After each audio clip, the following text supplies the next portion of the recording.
Goeiemôre my boetie en sissa, wees gegroet in die wonderlike naam van Jesus op hierdie geseënde maandagoggend. En wat 'n voorreg is dit vir my om vir elkeen van julle te kan bid vanoggend, na die naweek en in die begin van die week. Ek hoop julle het 'n baie lekker naweek gehad en julle het goed uitgerus. En vir die wat gewerk het, ek wil net vir jou sê, jou harde werk word raak gesien. Al is dit nie deur mens nie, dis deur God. En jy sal jou beloning ontvang en natuurlik die rus kry wat jy verdien. Maar, voor ek nou nostalgies raak, kom ons begin hierdie week op die regte manier en bid lekker saam. Vader, aan U alle eer, lof en heerlikheid. Dankie Here dat ek na U toe kan kom in die wonderlike naam vanoggend. Baie dankie vir 'n naweek in elkeen van ons se lewens. Vader, baie dankie dat ons, liewe Here, opgewek is vanoggend deur U genade. En dankie, liewe Here, dat ons hierdie dag en week kan betree met U wat reeds voor ons uitgegaan het. Vader, ek bid vir my boetie en sissa, ek bid dat U asseblief vir elkeen sal seën met 'n goeie dag. Liewe Here, ek bid dat hulle sal sukses behaal in hierdie dag en ook in die week. Ek bid, liewe Here, vir voorspoed in hulle arbeid. Ek bid in Jesus naam dat dit wat hulle hande vind om te doen, mag dit tot stigting van die koninkryk wees en mag dit tot verheerliking van die naam van Jesus wees. Ek bid dat hulle elke oomblik sal aangryp, die beste maak van elke geleentheid en elke uitdaging wat oor hulle pad kom. Ek bid, liewe Here, vir krag, vir wysheid en ook, liewe Here, vir goeie moed in Jesus Christus naam.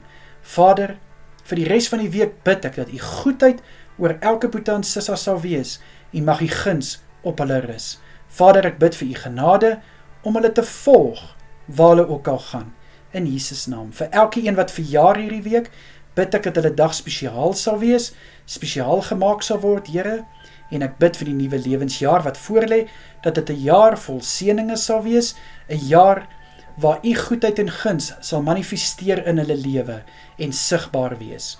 Vir elke huwelik wat hulle huweliksherdenking vier, bid ek, Here, dat die liefde tussen mekaar sal bly groei. Liewe Here, dat hulle saam van krag tot krag sal gaan. En ek bid, liewe Here, dat U die rots sal wees waarop hulle huwelik gebou is.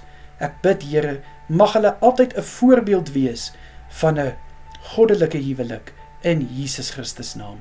Vader, skenk asseblief vanaand vir my boetie en sissa met 'n soete nagrus.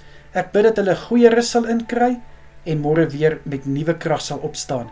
Ek bid vir U hand van kalmte oor elke boetie en sissa vanaand en ek bid vir rustigheid in hulle harte en ook so in hulle gedagtes. Liewe Here, vir elkeen wat nagskof werk, bid ek, Here, om hulle sterk te hou, dat hulle staande sal bly en ek bid, liewe Here, dat U vir hulle asseblief sal beskerm en dat U ook asseblief elke een van hulle persoonlik sal ontmoet, dat hulle weet hulle is nie alleen nie.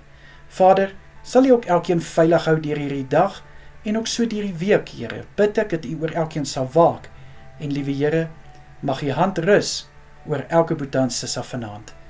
Liewe Here, dit is my gebed in die kosbare naam van Jesus. Amen en amen. Julle moet 'n baie lekker dag verder hê, 'n goeie week, kyk mooi na julleself en wees geseënd. Totsiens julle.